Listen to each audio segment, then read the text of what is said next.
Alrighty.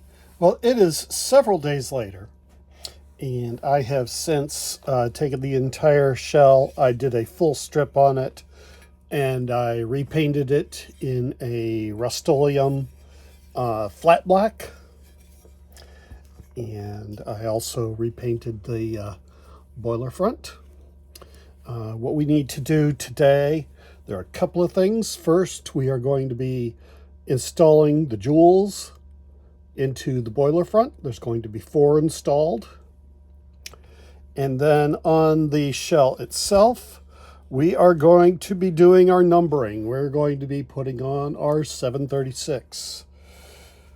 So we are going to go down this adventure together. I have never done this before. So let's just see how it goes. I'm going to get a clean spatula here. Get a little bit of this paint.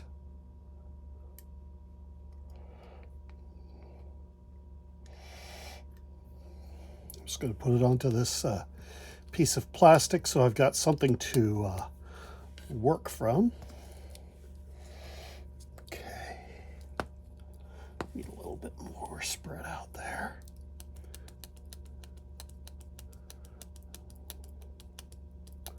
Kind of like working with oil paints. Okay, let's see what this does.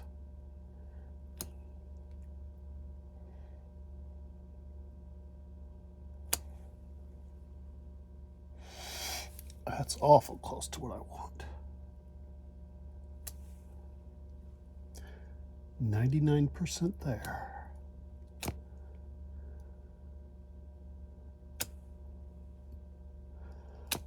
I'm glad I've got this piece of plastic to test on so I can determine whether I'm happy with it. Okay, so I see the little bit of an imprint from the heat stamping from before. So that's what I'm going to try to line up to. Need to get some light right into there. All right.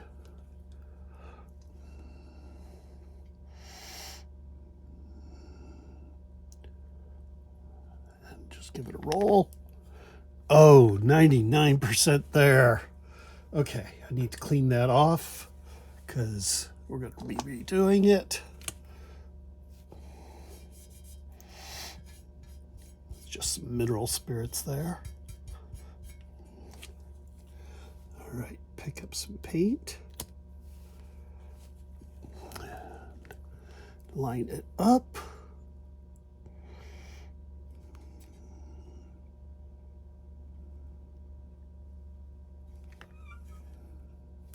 It's a little bit heavy.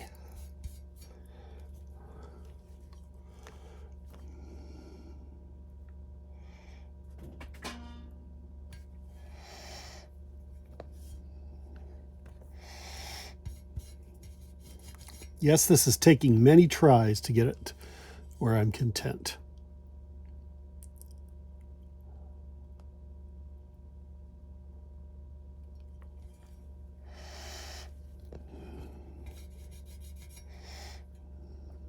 And I'm allowed to be picky because it's mine.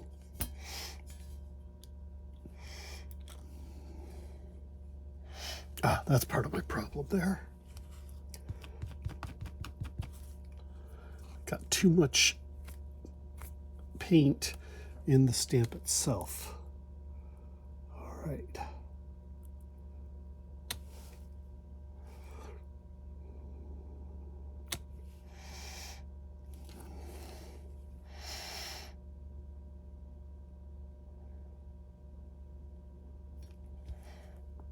Oh, that looks pretty dang good, doesn't it, folks? All right, we're going to repeat on the other side.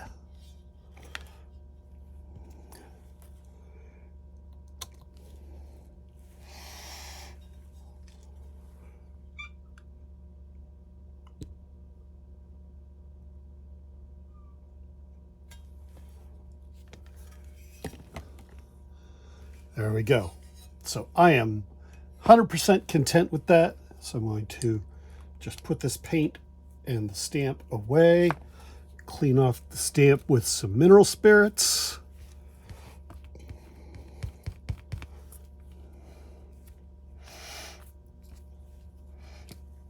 And that, yeah, I bought that numbering kit just for that stamp.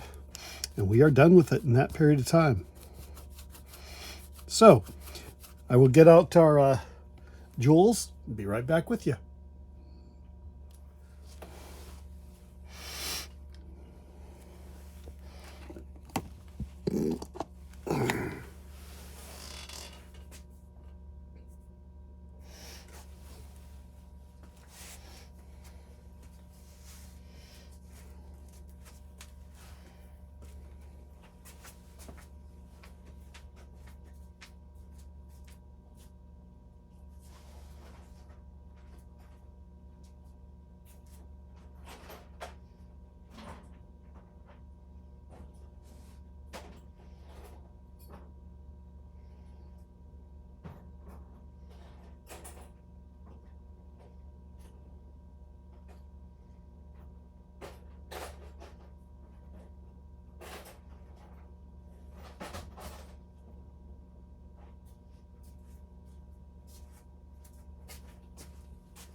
So at this point, I'm going to really commit heresy.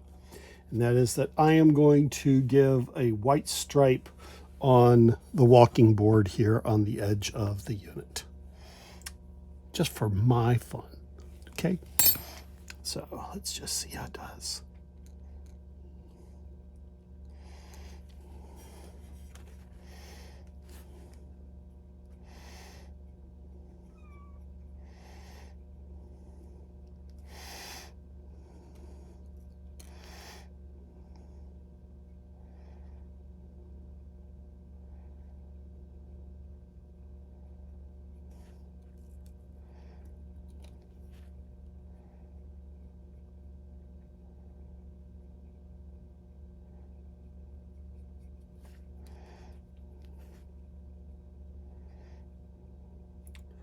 Just doing the outermost edge of the walkway here.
Paint that's used for the stamp is actually adhering very nicely on this walkway.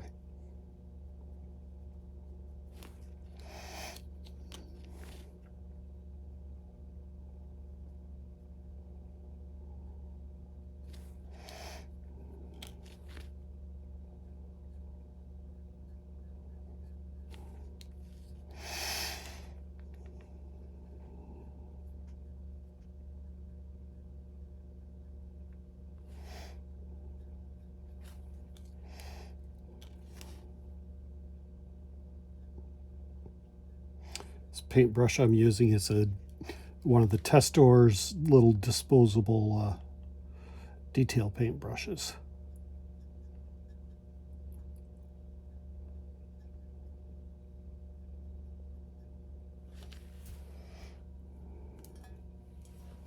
Yeah, I think I like that. Let's get the other one.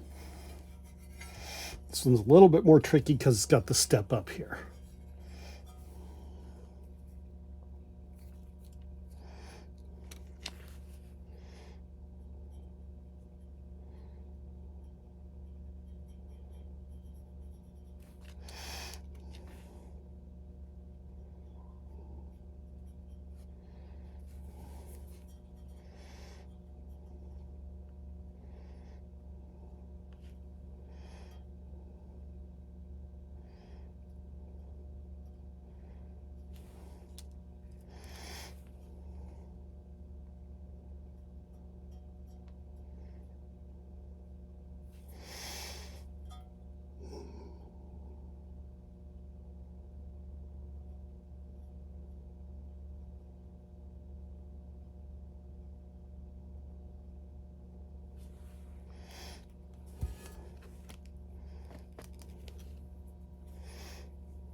I am liking this.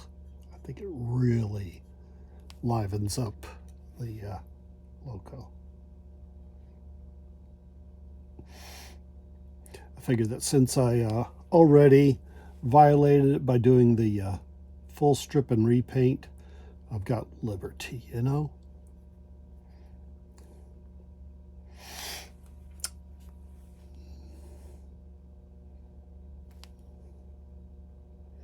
Might have to come up and do some touch-up, but I like it. I really like it.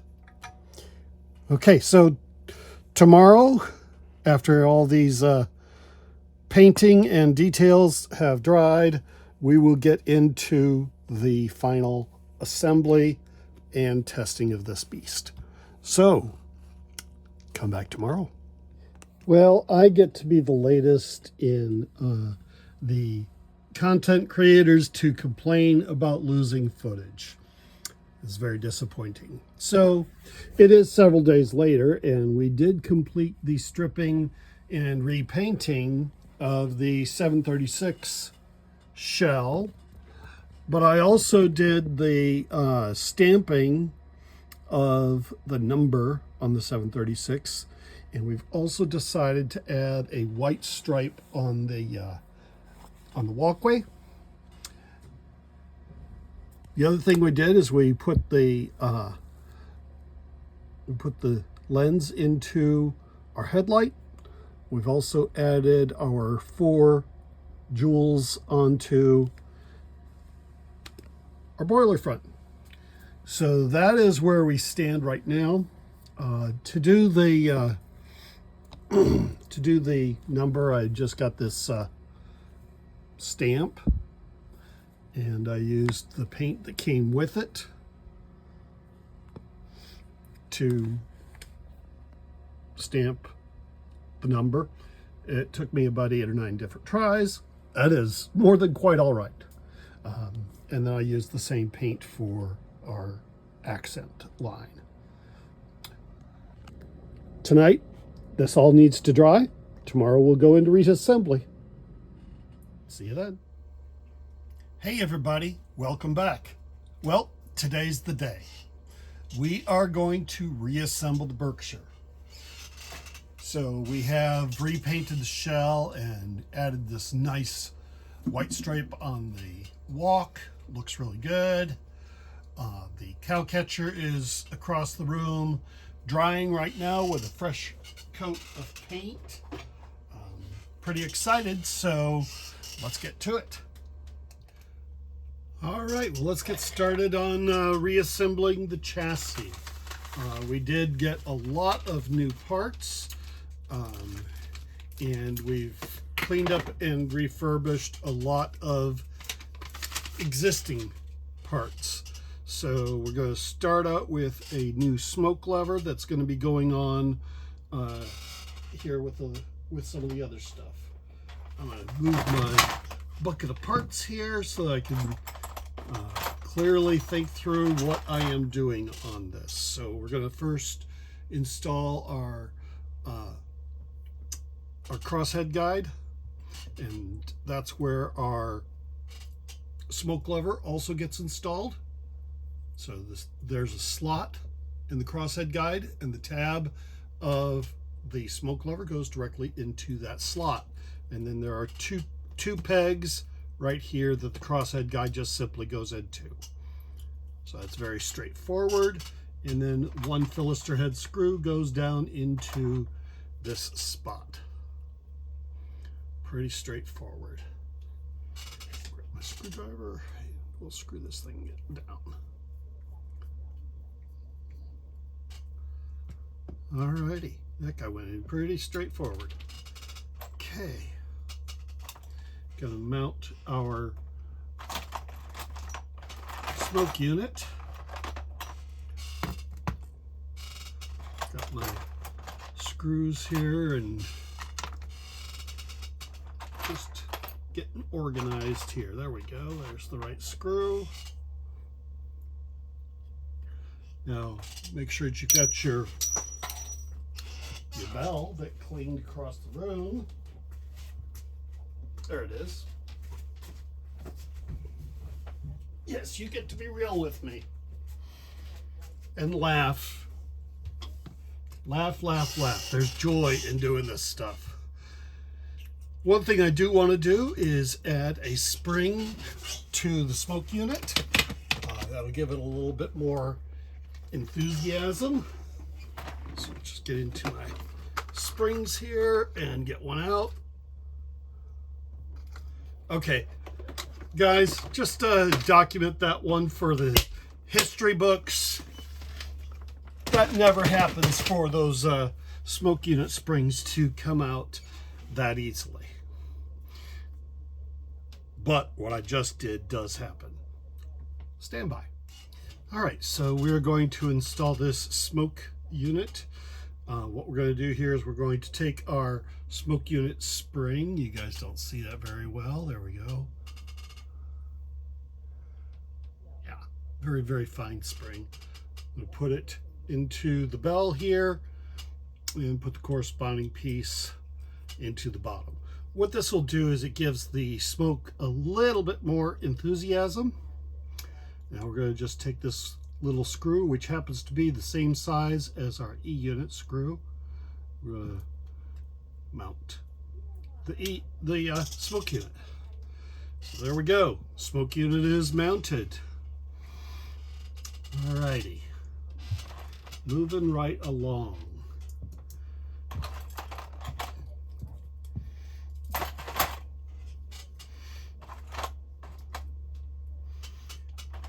Just digging through here to get the screws and the pieces that I want for the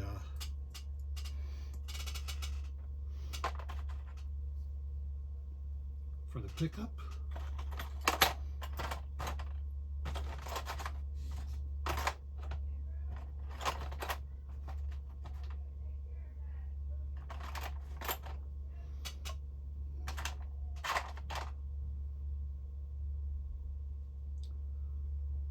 I'm not seeing it.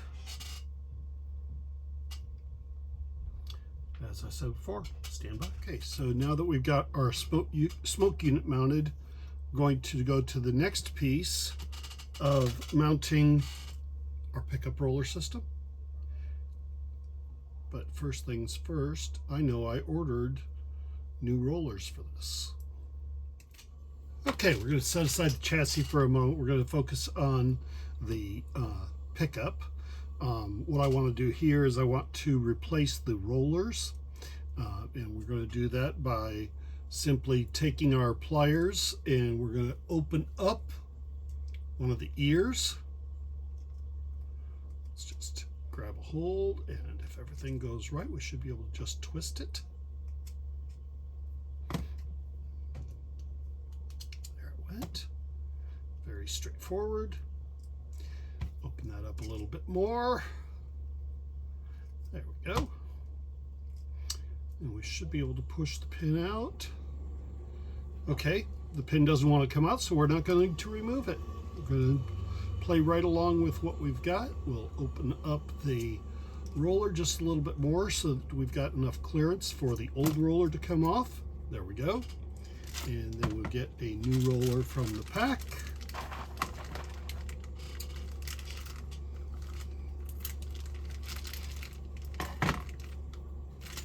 And slide it right on. And just FYI, while I had it open, I did examine the pin, and it looked to be in pretty good condition. Didn't need any kind of cleaning or maintenance. So now we're just going to simply bend everything back together using the pliers.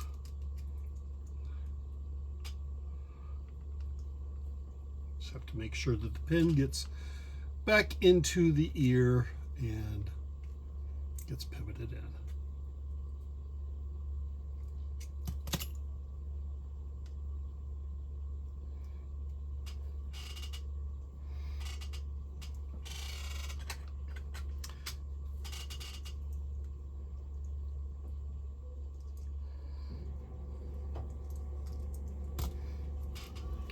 It's a little bit tedious.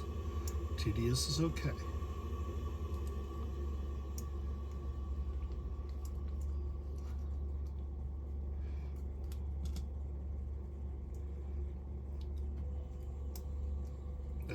now it's snapped in, and now I can just finish crimping it.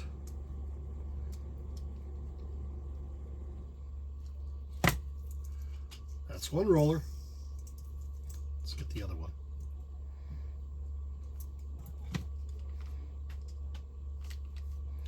Choose the screwdriver, give it a pry. This is the side that's coming loose, so that's the side we're going to work with. Give it a rotation. Slide the old guy off. Grab the new one. Slide it back on. And then we will rotate the ear back into place. Really straightforward. All right, there, we got new pickups on there. Now, remember I talked about before that we do have a specific assembly sequence and parts to consider as we put this back together, because otherwise we will short it out. We don't want to do that. Okay.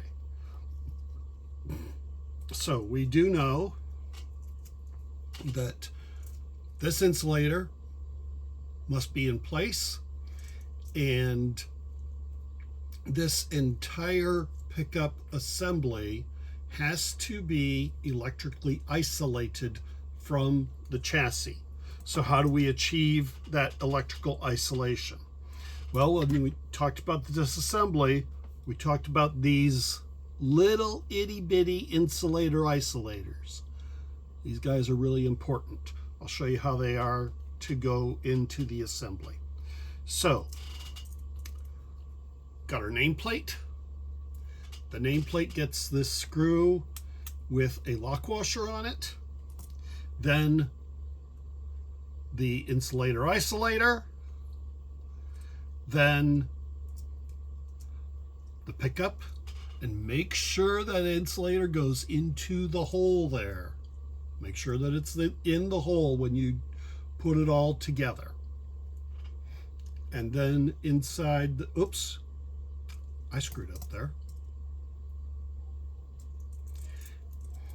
Yeah, we put it this away. Yeah, so that the roller goes down. All right, so there we go. Give you as good a good view as I can there. And then that's going to go onto the bottom of the chassis. But first, this pickup stalk with its insulator goes through the hole in the chassis. And then our whole assembly with the insulator isolator in place.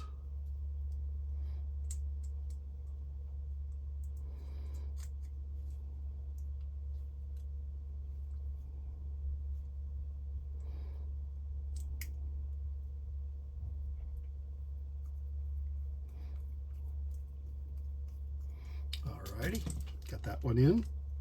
Now we're going to line up the hole for the other guy.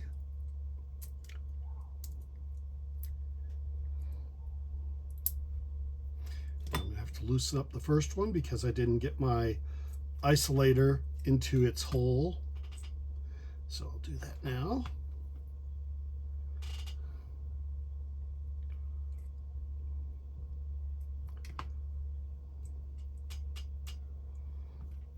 Line up the holes. Drop in the screw with the lock washer.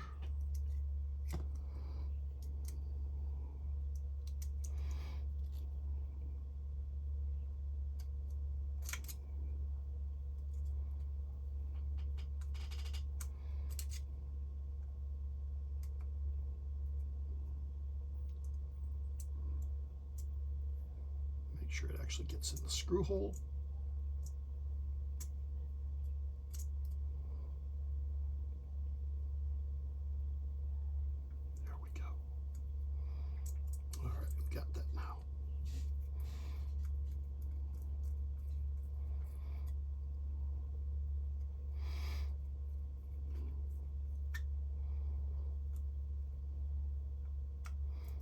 there you have the remounting of the pickup. Now I'm going to go one step further just to show you guys comfort level. Got my multimeter here. What we should find is that these pickups are isolated from the wheels. And the answer is, yeah, we're isolated. So we've got success. We don't have a short that we've mistakenly created. That's got the underside under control. No pun intended. All right. Next, I want to do some side frame work. Or side, yeah. Not side frame, but we want to get our side rods in place. Now, if you remember, we did have an eccentric rod on this. Looking from the end that has the smoke unit, you will see that the 1, 2, third one, that the hole has a slot across it. That is the one for the eccentric. So that means that when we mount the rod that has the 4 holes in it, we are going to be skipping that particular hole. Okay, so here we go.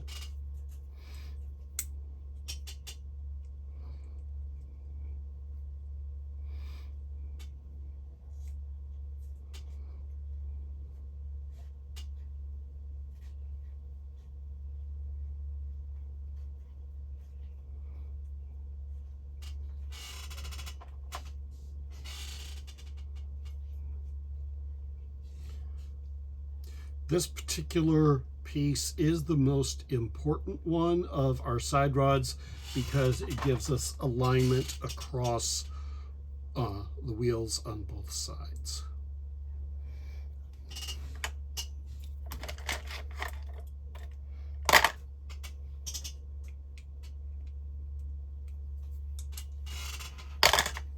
And we'll just tighten that up with the nut driver.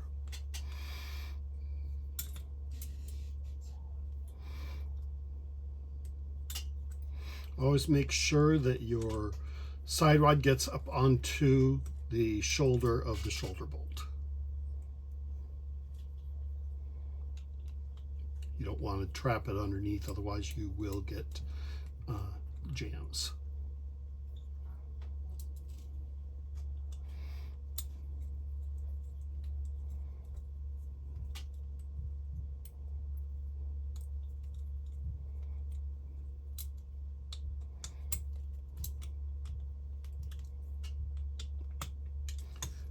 All right, so there we go. Everything is free moving.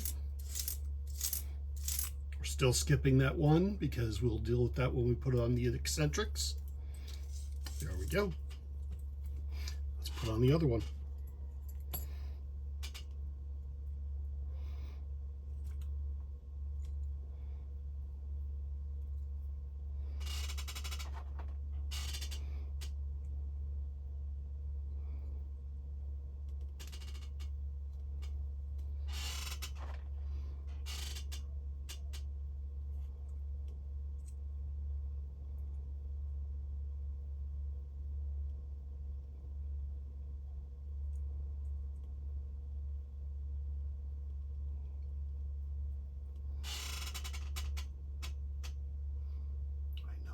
One more, there it is.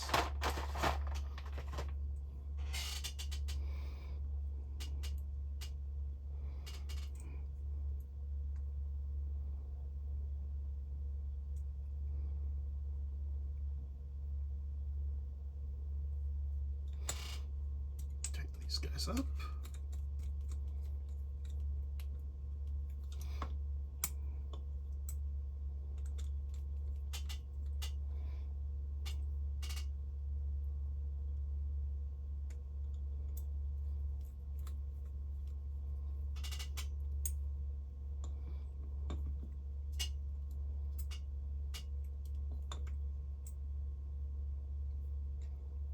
That's not correct.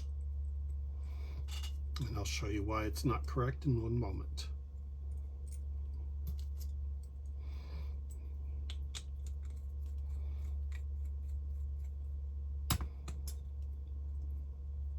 you will notice that on this one, that this side rod, that this eye here is larger. That one needs to go on the wheel that has the eccentric, so I need to flip over. Now we're ready to reassemble that. And we'll double check the other one in a moment.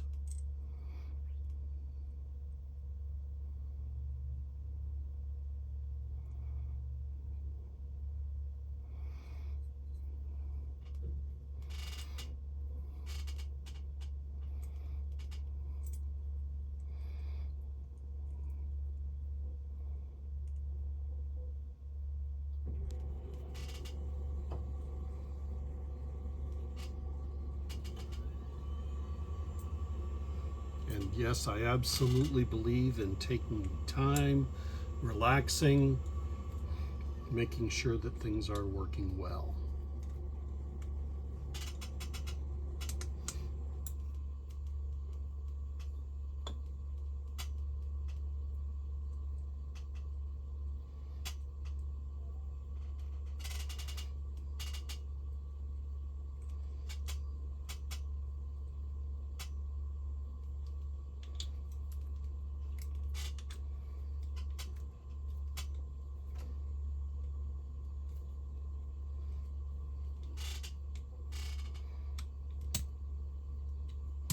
Alrighty, so we got them all on and they move very nicely.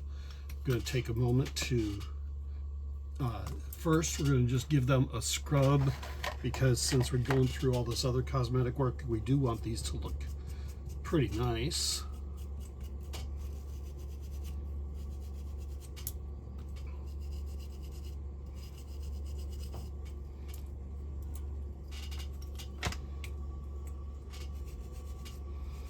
We did soak those in the ultrasonic, and so this is just the final buff up, shall we say. Yeah, I'm content with that. And I just checked, and that first side I did put the rod on backwards, just like I did on the second side. So we're gonna give that a quick flip.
Alrighty, there we go.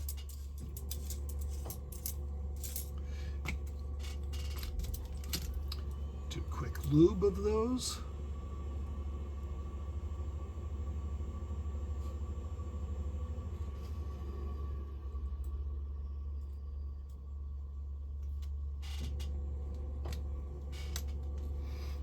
Okay, very good.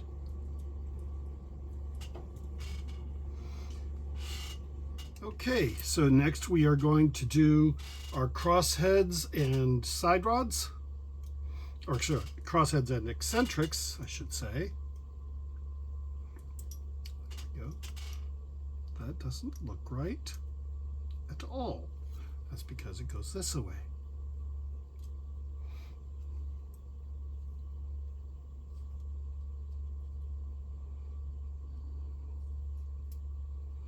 Yes. Definitely more like it.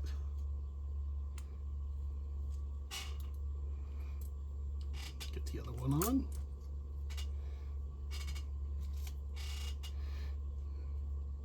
Now, one thing to note when you're putting on eccentrics on, or excuse me, crossheads on Lionel locomotives is that the little itty bitty bolt that is holding the crosshead onto the arm goes to the outside of the locomotive. A little buff while we got it here. Like that.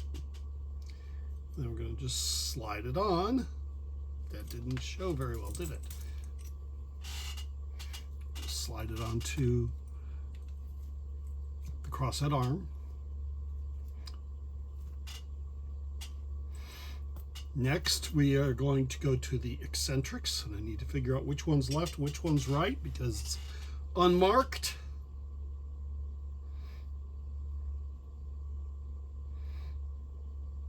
Okay, that one's got to be this side. Got a spacer on that. So it goes, got the 4, then we got the spacer, crosshead, eccentric. Okay. Then we take our eccentric screw and we put it in part way. Okay, got a bite on it. Now we move around the eccentric crank until we feel the pins go into their detent. And there it is. And then we screw the eccentric into place. And then we got these really tiny bolts that hold the eccentric to the frame.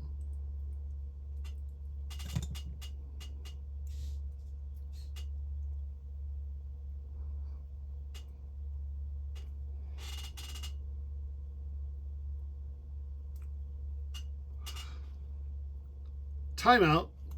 Bill, you've done something wrong. There's been somebody yelling this whole time that's saying, Bill, you did it wrong. What I did wrong was the crosshead guides, they should be going down instead of up. So we're going to just simply correct that. Just take our crossheads off completely. Loosen the screw on the crosshead guide and flip it over. It's okay to make mistakes. Okay, crosshead guide, flip it over. Boom.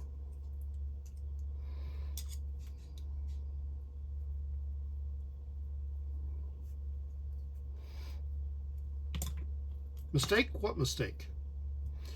Now we'll put our crosshead back onto the guides.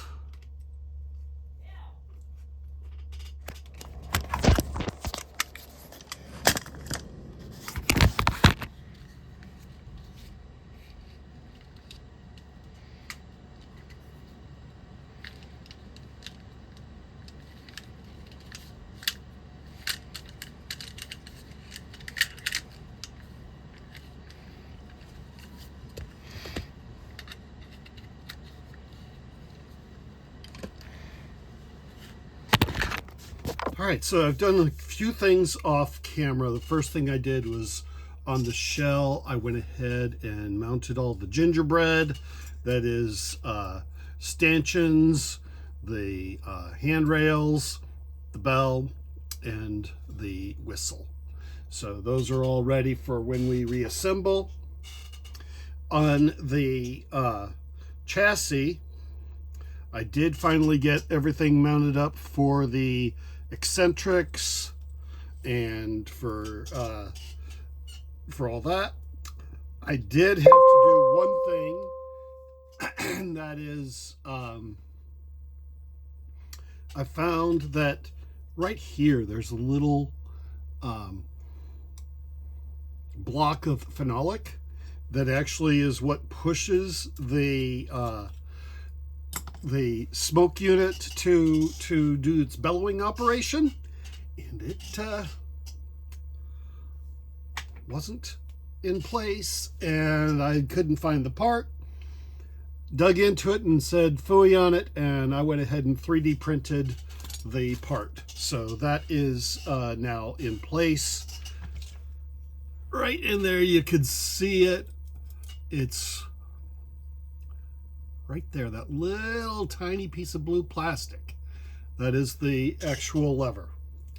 Now I did notice just now that one of my eccentrics is off, so we're going to go ahead and just quickly fix that and then get on to our final assembly.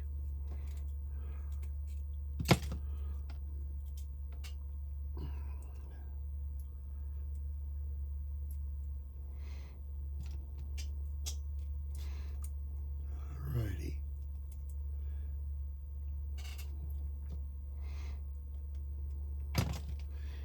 Did you know that a slotted screwdriver doesn't fit in a Phillips head slot?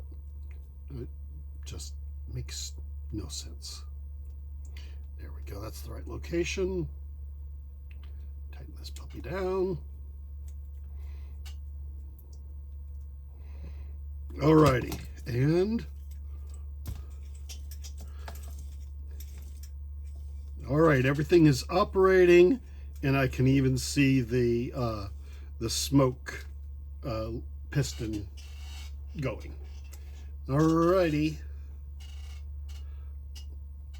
Next is to install our steam chest. And I realized just now that I got ahead of myself by installing the smoke unit. So I'm going to just back that off. I can admit to getting ahead of myself.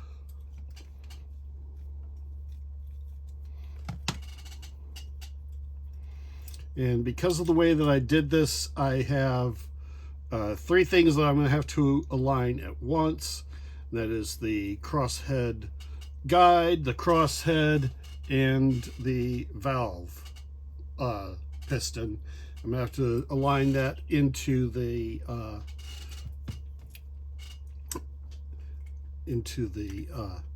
boiler assembly, or excuse me, the cylinder assembly. I found that generally, if I use some tweezers, it makes it a little bit easier if I do that. So we got our crosshead guide that goes in first. Down below here. All right, good, good. And we'll get this one done.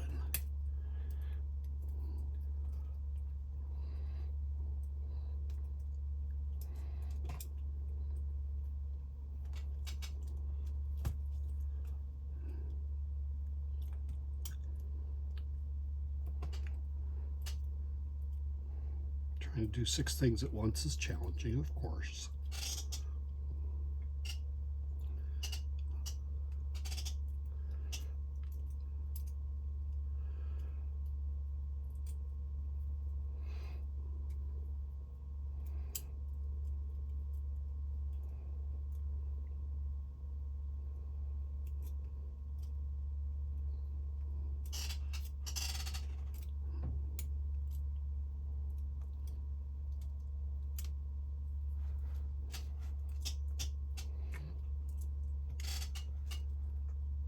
Nice.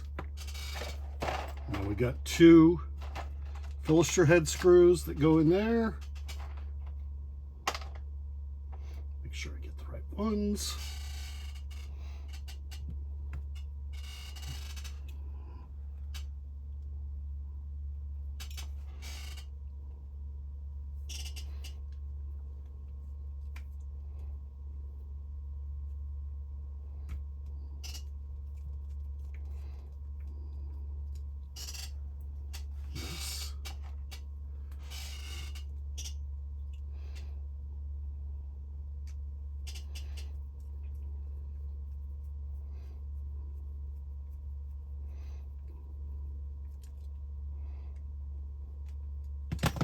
Ain't that pretty?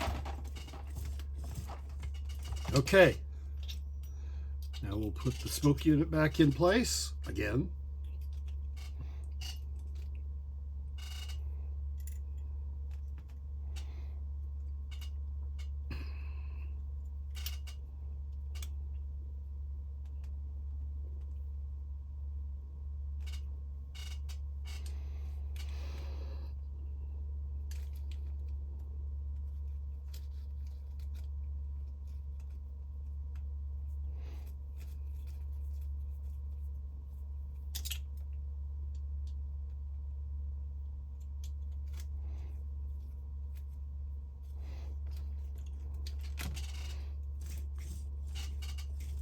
All right, everything's moving like it's supposed to.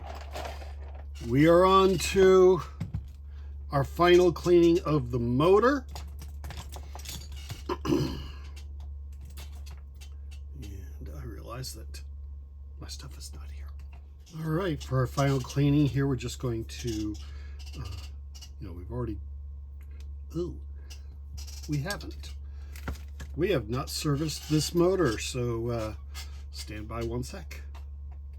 All right, I just came to the realization that, yes, I had serviced the E-unit, but I hadn't serviced the motor, so we're going to get to that now. So we're going to start out by disassembling the motor. I'm going to take off the 2 screws here.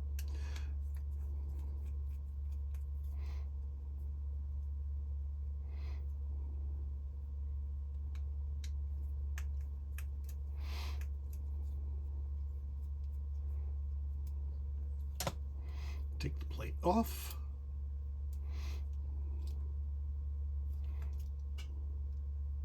Okay, so this one is a little on the grumpy side. The field wire is too short to allow us to just simply take the plate off, it looks like. Nope, we got it. We got it. All right, good. Good. Where did the brushes go?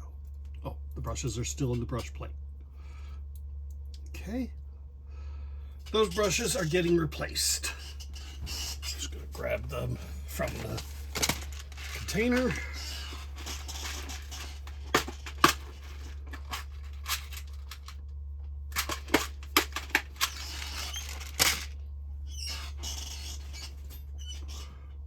And get a commutator brush here.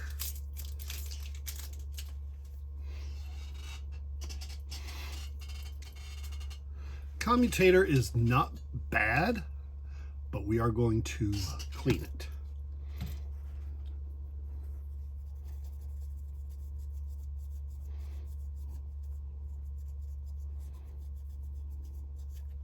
I do love that contrast between not bad and really good. So finish cleaning that up. Yes, you're seeing this real time. It's really not that hard to clean a commutator.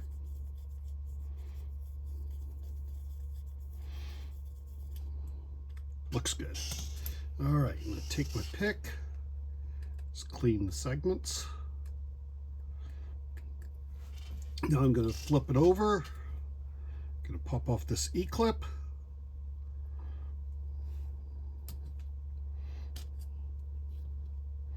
Because we are going to service the bearings while we've got this thing on the bench.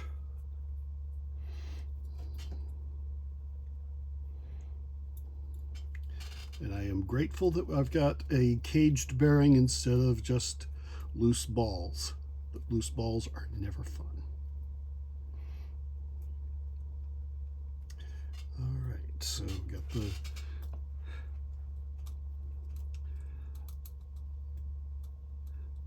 first thrust washer off. There's our bearing, and we should be able to get the second thrust washer here very easy.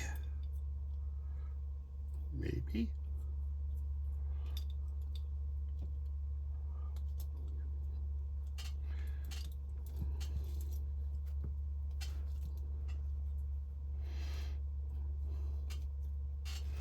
Alrighty, we're going to have to get a little more aggressive here.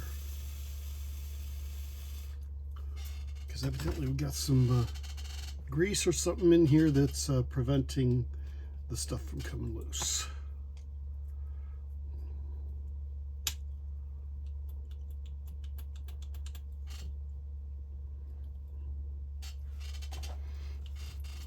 While that's soaking a little bit into there, I'm going to go ahead and clean off the splines here. Or not the splines, but the helical gear.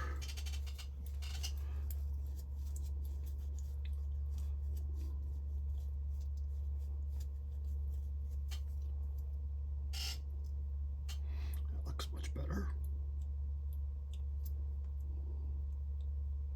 Still got to figure out why this is not coming out.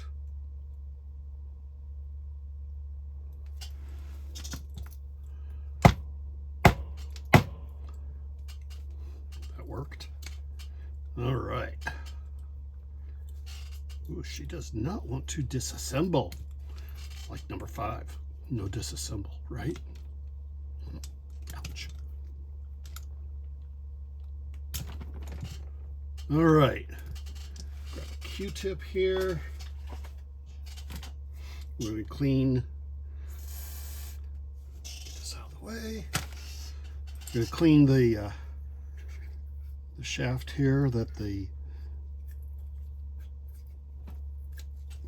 armature shaft goes through. And clean the body of the motor.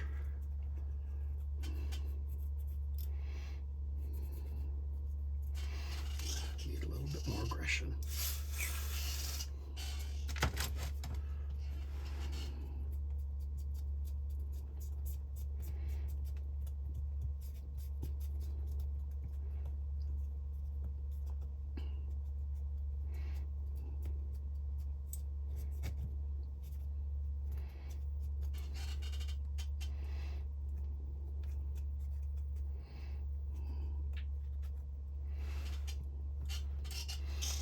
All right, and clean from this side. Yep, that's filthy. Grab another Q-tip.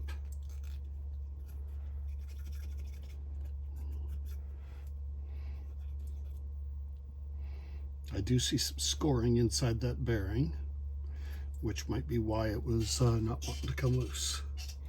All right, pull our pieces off here.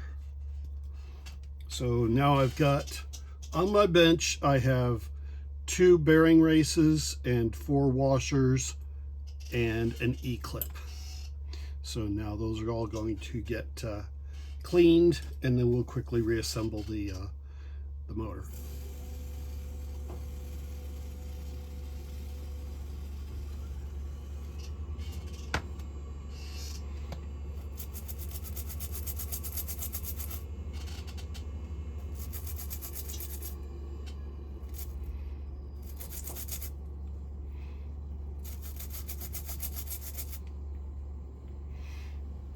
See there that is pretty good and clean there.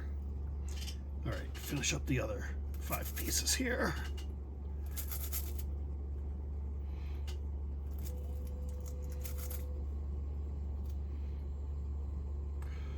The thing I'm finding that's nice is that there's not a lot of wear, there's not a lot of usage on this engine. It's just that it was just filthy and poorly cared for.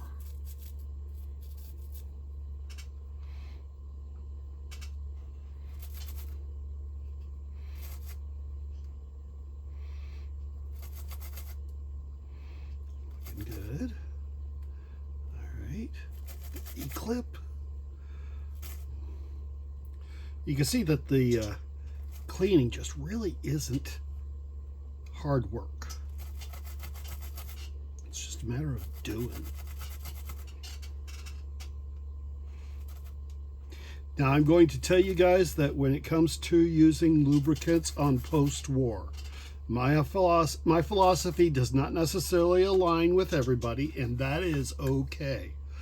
My philosophy is simple, and that is that the tolerances on post-war motors is in the same category as the tolerances on a Volkswagen Beetle engine. They are sloppy, and therefore they are not really picky on which lubricants you use. comma. However, it is critical that you use your lubricants. It's that simple. So, not that you use it, or not an argument about which ones you use, but just make sure that you actually do lubricate. Okay, our shaft for the armature looks really clean. And now we're going to begin the reassembly after we dry our little pieces here.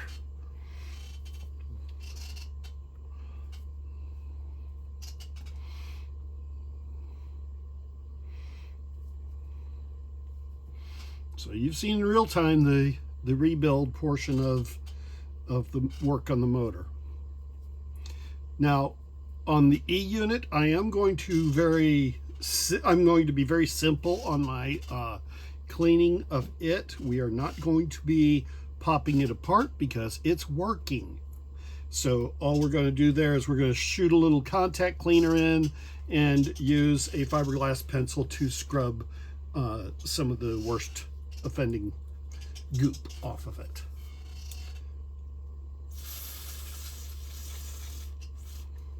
And I know there are those that are going to say, why don't you tear it apart? Because I don't want to.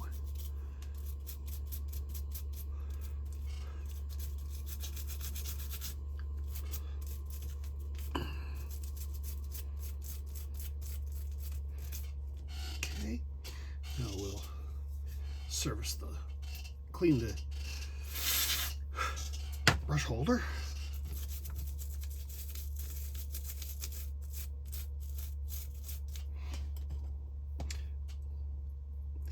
Use the Q-tip, go down into each sleeve for each brush and clean out that center armature piece real well. Looks good. Okay. Give it a quick outside cleaning to get all the goop and gunk. By the way, if you look it up, the goop and gunk is in the technical dictionary for train repair.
And now we'll install the trailing truck.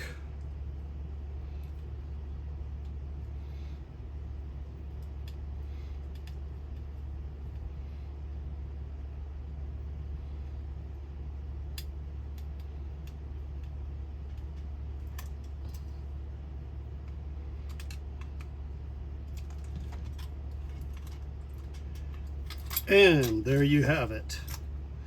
One restored 736. Next stop, the layout.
She is running.